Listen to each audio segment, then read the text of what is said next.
What happened 47 years ago in the New Mexico desert? Did a UFO really crash in the middle of the night? And if it wasn't a UFO, what was it? And is the government covering up the story of the century? Well, one thing is for sure. There are an awful lot of unanswered questions. And tonight, we're going to try and sort out facts from fiction concerning an alleged alien encounter out in the New Mexico desert. And also its connection to Wright-Patterson Air Force Base. Plus a few startling evidence pieces that show that the story did not end there. On the morning of July 3rd, Mac Brazel finds some rather unusual wreckage scattered across his property. Whatever happened here in early July of 1947 has permanently linked Dayton, Ohio to Roswell, New Mexico. And it put a sheep rancher in Lincoln County at the center of one of the longest-running controversies in U.S. history. What did Mac Brazel find scattered across his property? Could it have been what the government first said it was, a crashed flying saucer? Wreckage scattered over a large area. Witnesses describing it as lightweight and super strong beams with strange drawings and foil-like material that had a memory. There were a lot of people that believed that we had something unique, otherwise we wouldn't have. Walter Haut was the Roswell Army Airfield Public Information Officer, and he was ordered to release the story that the government had indeed recovered a crashed saucer on Brazel's ranch. His friend, intelligence officer Jesse Marcel, was one of the first military men at the debris site. Jesse had gone out to the ranch with Brazel and picked up a bunch of material and brought it back to the base. That material was flown to General Ramey's office. And according to other reports, some of it came here to Dayton. A lot of this material, there were very few people saw. A lot of it was put on trucks out at the site, or covered, taken to the aircraft, and the aircraft flown either to Wright Field or wherever else they may have gone. That's when the official story was changed. The Army Air Corps said Brazel had found nothing more than a downed weather balloon, and they had pictures to prove it. Intelligence officer Major Jesse Marcel was ordered to pose for pictures with some of the wreckage and told not to talk to the media. If it was a government plan, it worked. The story died. It was nothing very serious. I think most people took it as an honest mistake made by the people at the base. For many years, no one in this New Mexico town thought much more about the story until a few of them started comparing notes. Jesse Marcel talked to Walter Haut and admitted he didn't buy that crashed weather balloon story. He was very, very adamant. What we picked up and brought into the base was not of this earth. You could not change his opinion. This was not of this earth. We don't have the technology to develop anything like this. Materials that were so thin, they were like foil that you could crumple up in your hand, and when you released it, it went back to its original form. Had a memory built in it. Go ahead and get out of here, and get out of here as fast as you can. And in a rare interview, mortician Glenn Dennis told me he remembered getting some strange calls from the base mortuary officer around the time of the Brazel discovery. He called one night. He said, "What's the smallest size hermetically sealed casket that you keep in stock?" And then again, here again, I said, "Hey, what have you guys got out there?" Later that day, while on an ambulance run to the base hospital, Dennis saw strange wreckage in the back of 2 Army ambulances parked outside this emergency room door. And an Army nurse, who was a close friend of his, told him that she had been part of some strange activities going on in the hospital that day. And what they wanted her to do was write down what they were doing. And on one gurney, there was a crash bag that had 2 small, little, very mutilated bodies. And then on the other gurney, there was a crash bag there that was unzipped, and it had a little body, she said, that was almost complete. It hadn't been mutilated. She claimed they were doing an autopsy on that one. a body that was not like anything she had ever seen before. She described some very unusual features that were not human. It only had 4 fingers, and on the tips of it were little pads, and then it looked like very small, minute little suction cups. And they described the arm as much larger here from the human and a very short joint up here, and the head was very large. The eyes were very sunken in. But what were they? Dennis was told by a high-ranking military officer that they were indeed something special. He said the bodies were definitely aliens. All right, so what did Mac Brazel really find out in the desert? The weather balloon doesn't carry passengers, and it wasn't all that secret. And where did the bodies come from? What about those reports as well that both wreckage and alien bodies were shipped to Wright-Patt? Well, coming up, we'll try and track down exactly what was and was not shipped here, and why the Roswell case is still under the microscope after all these years. Plus, we're going to find out what the Air Force has to say on this possible alien encounter.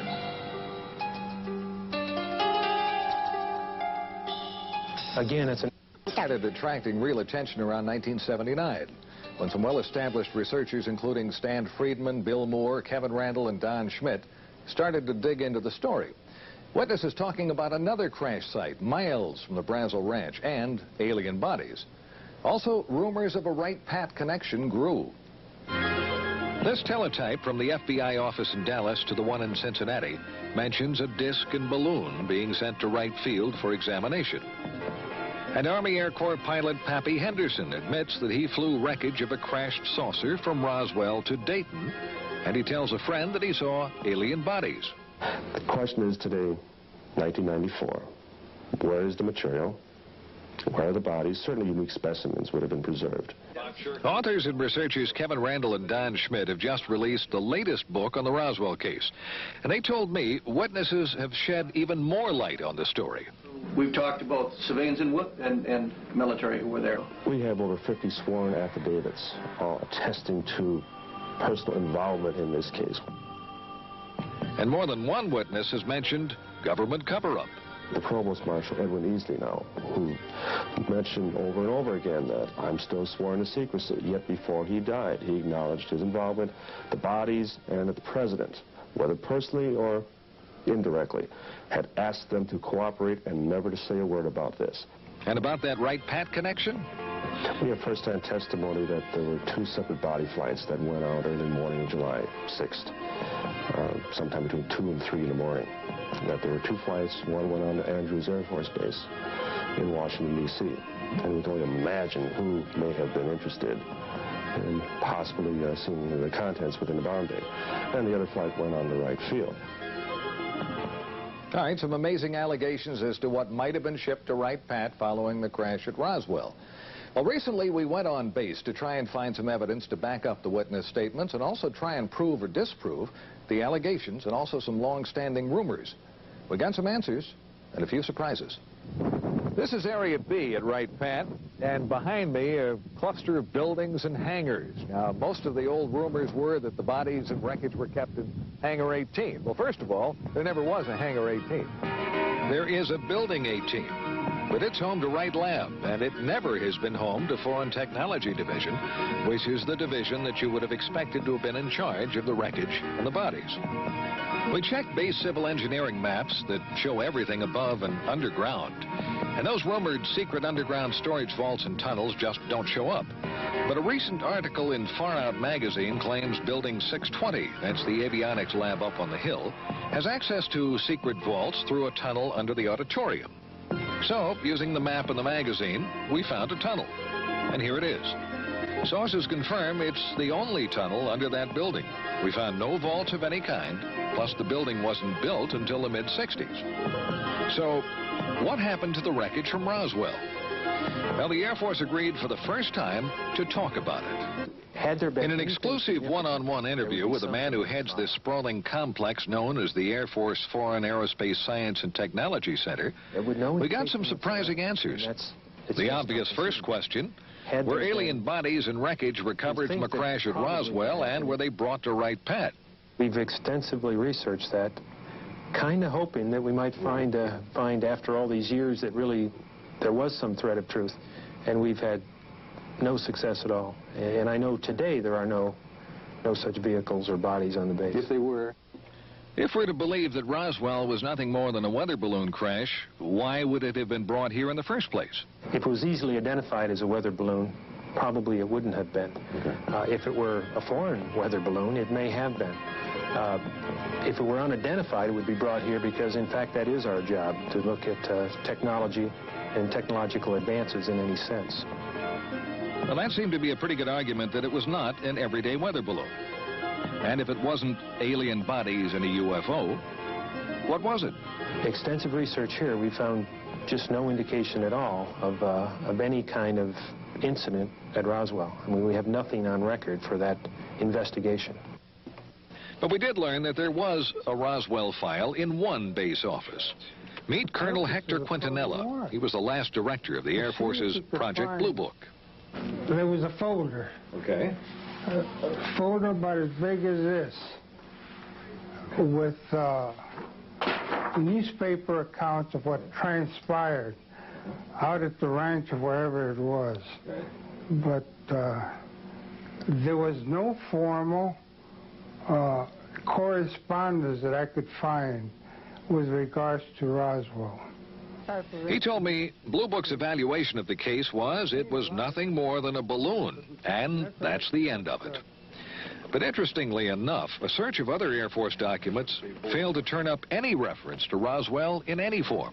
We can't find an advantage to keeping such a thing a secret. We think that probably what happened is that there wasn't anything significant from the Roswell incident, if in fact it was evaluated here.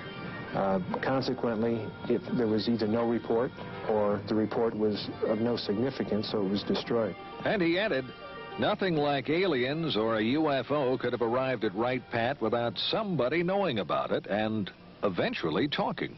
Almost impossible to keep something that fantastic a secret, specifically within the intelligence community, and particularly from the organization that's supposed to evaluate that sort of thing. Secret. We've heard that word a lot tonight. Well, coming up, we've got some new evidence that may well explain what at least some of that wreckage from Roswell really was, and why it came here, and why the government chose to keep it a secret. We'll be back.